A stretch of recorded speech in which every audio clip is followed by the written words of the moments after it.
The next thing that we want to be able to do is to solve systems of equations using either substitution or elimination. In this example, we are going to go through an example of how to solve using substitution.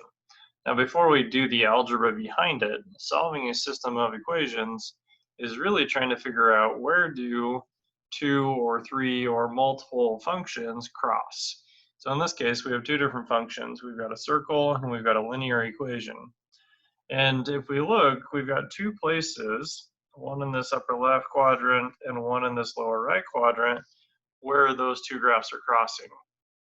So if I were to estimate, I would say this left one looks like it's at -1, +2, and this right one looks like it's at +2, -1. So as we go through and try to solve this algebraically, we can see if those solutions are correct. Now, if we're using substitution, what I want to do is be able to isolate one variable, either x or y, and then substitute that expression into the other equation. So I'm going to look at this bottom equation here, and I want to solve that for y. So I'm going to say y equals 1 minus x if I subtract the x over to the right side.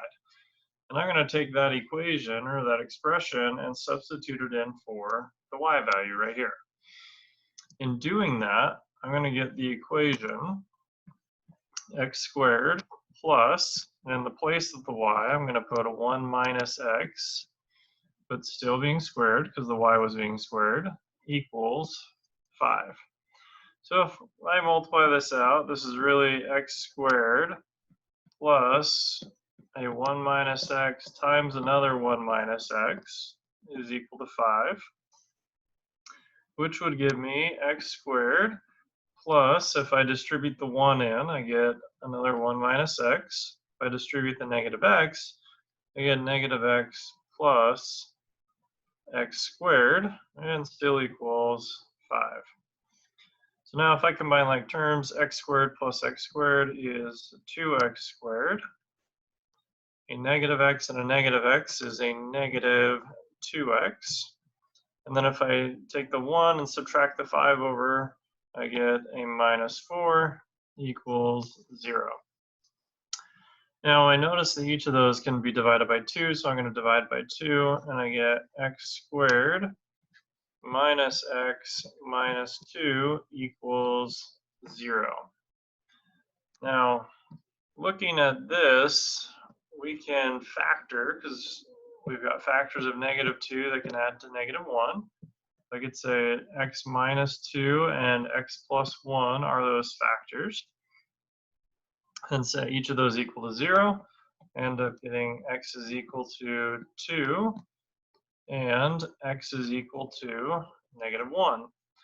Now, if I look back up at my graph, x is equal to 2 and x is equal to -1 are the two x values that we had when we were estimating where those two graphs are crossing.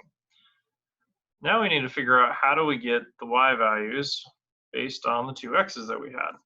Well, back up here in the original function, we rewrote it as y equals 1 minus x. Well, let's take each of these x's and substitute that in then.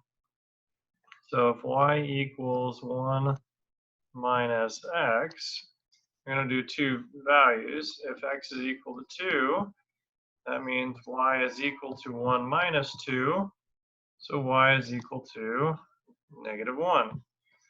So that coordinate would be x is 2 and y is -1. And similarly, we can do it with the other value of x to get a second y. So we had x is -1. If we substitute that in, I get y equals 1 minus a -1, which gives me y equals 2. So that coordinate, x was -1, y was +2. If I compare those back to what we had up here on the graph, 2, -1 is one of the solutions that we had right here. And -1, +2 was the other solution. So we can find that graphically, or we can find that algebraically shows for sure that it's that, and the graphical will help us to get an estimation and make sure we have enough solutions.